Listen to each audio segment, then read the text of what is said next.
کله چې په معاشره کې داسې پلار پیدا شي چې په پردي واده کې کله چې په معاشره کې داسې پلار پیدا شي چې په پردي واده کې په خپل نابالغه بچي باندې پیسې وړي په ګډه دا بچي به چرم د پلار پر منبردار نه جوړېږي کله چې یو انسان راپاسي په پردي واده کې په خپلې پیغلې لور پیسې وړي چرم دا بچي دا لور د خپل مور پلار پر منبردار نشي جوړېدی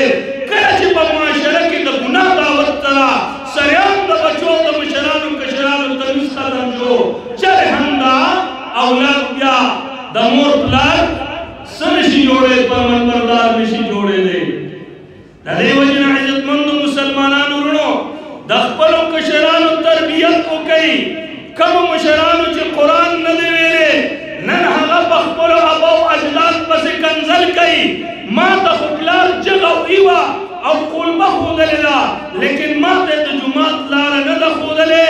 نن د دې سمندر په شان مدارس دی الحمدلله که نن ما ته د خپل بچي ته د رب ذوالجلال کلام ونه ښوده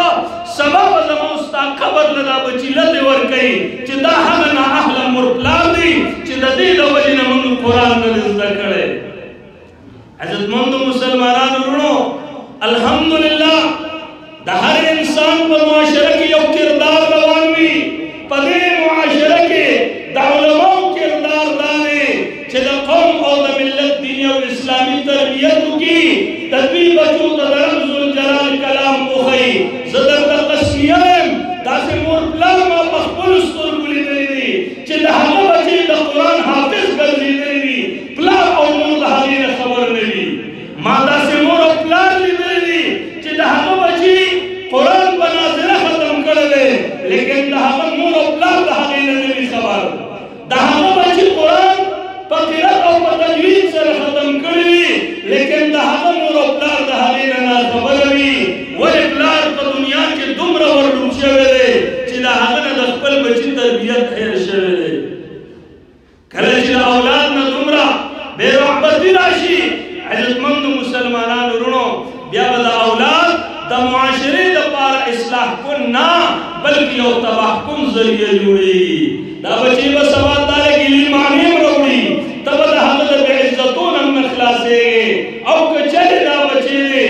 یو دیندار او صالح انسان جوړ که قسم دی چې دا بچې به ستا د دنیا او د آخرت د دواړو د خوشحالۍ ذریعه وي کم از کم په معاشره کې به ستا بې عزتي نه کوي کم از کم تا ته به په سپکه لهجه خبرې نه کوي کم از کم تا ته به سپک نه ګوري د دې وجې نه عزتمندو مسلمانانو وروڼو د خپلو بچو صحیح تربیت وکړئ نن د بچي ته ته وګوره د مدرسې او د عام سټوډنټ په مابین کې لږ شانتې فرق وګوره عزتمندو مسلمانانو وروڼو تاسو ته چې دا کوم ګلونه په نظر راځي دا د شپې 3 بجې خپل رب ته په جومات کې په سجده پراته وي دا هغه بچي دي چې د دوی مخې ته د موبایل په ځای باندې د رب ذوالجلال 13 سپارې کلام پروت وي دا هغه خلک دي چې د دوی سترګې شب او روز د رب ذوالجلال په کلام باندې پرتې وي قسم په رب ذوالجلال چې دغه سترګو له به الله کم مقام ورکوي چې ټول عمر یې د رب کلام کتلی وي هغه غوږونو له به الله کم مقام ورکوي چې هغه شب او روز د الله کلام قال الله قال رسول اوري هغه جنې ته به الله کم منصب او کم مقام ورکوي چې هغه همیشه په لا اله الا الله او همیشه قال الله وقال رسول باندې لمده ګرځي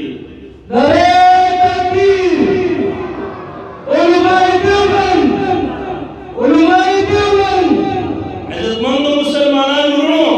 یقینا دا د معاشرې هغه حصه ده لکه کله چې یو کور کې شملې وشي او په ګاونډ کې هم تقسیمېږي لیکن هغه محسوس چې موږ ورته کوچ وایو او د هغې نه سوچه غوړي جوړېږي دا په مدارسو کې هغه خلک رب ذوالجلال راجمع کړي دي چې دا یې د معاشرې نه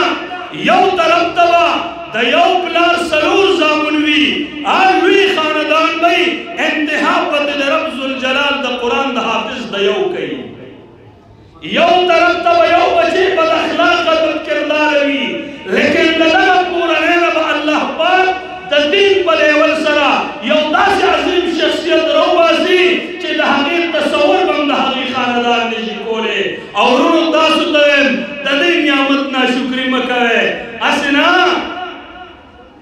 کور نه د الله د قرآن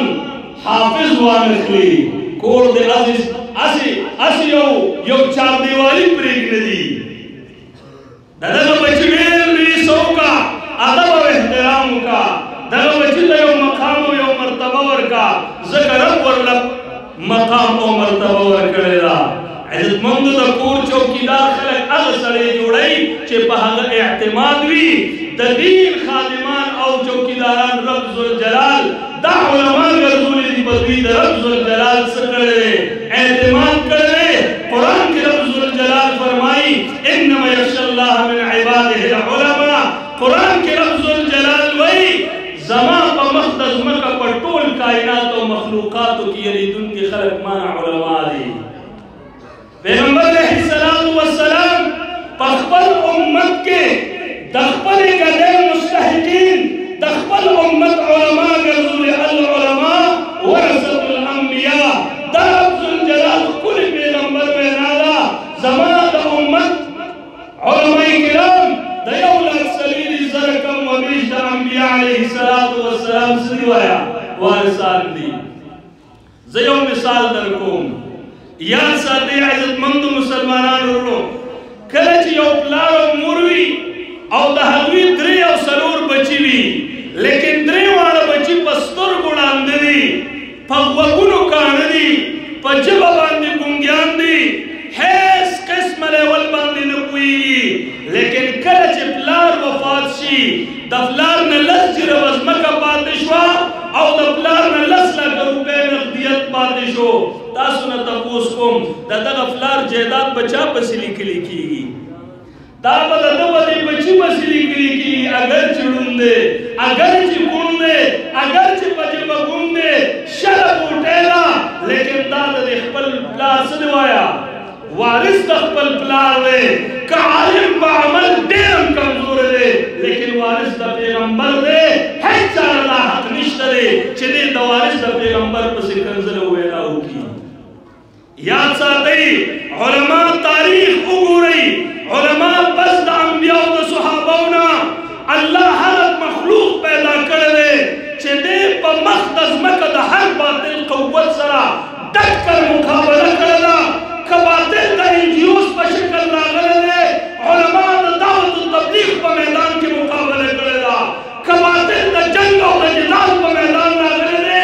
عالم د جهاد په معرکه کې د هغه ډک کر مقابله کړې ده او که باطل د جمهوریت په لار راغلی دی عالم د سیاست په میدان کې ډک کر د هغه مقابله کړې ده علما چرم د باطل قوت نه په یو لحظه کې رسو کېدو والا نه دی لاره به دې خوښوي مقابله کې به زه ودرېږم مخې مقابل ته ځان ته په باطلو قوتونو کې ګوري او صرف د مسجد امام دی انشاءالله عزتمندو یاد ساتئ که څوک دمکې کوي که څوک پروپیګنډې کوي که څوک الزامات لګوي که څوک په فیسبوک سپکې ډکې وایي دې څیزونو ته زموږ سوچ هم نه راځي دیوبندي عالم د الله د سمندر په شان سینې ورکړې دي په زرګونو بهتانونه په زرګونو الزامات په زرګونو پروپیګنډې به وبشي لیکن د دیوبندي بچي حوصله به پسپا نشي انشاءالله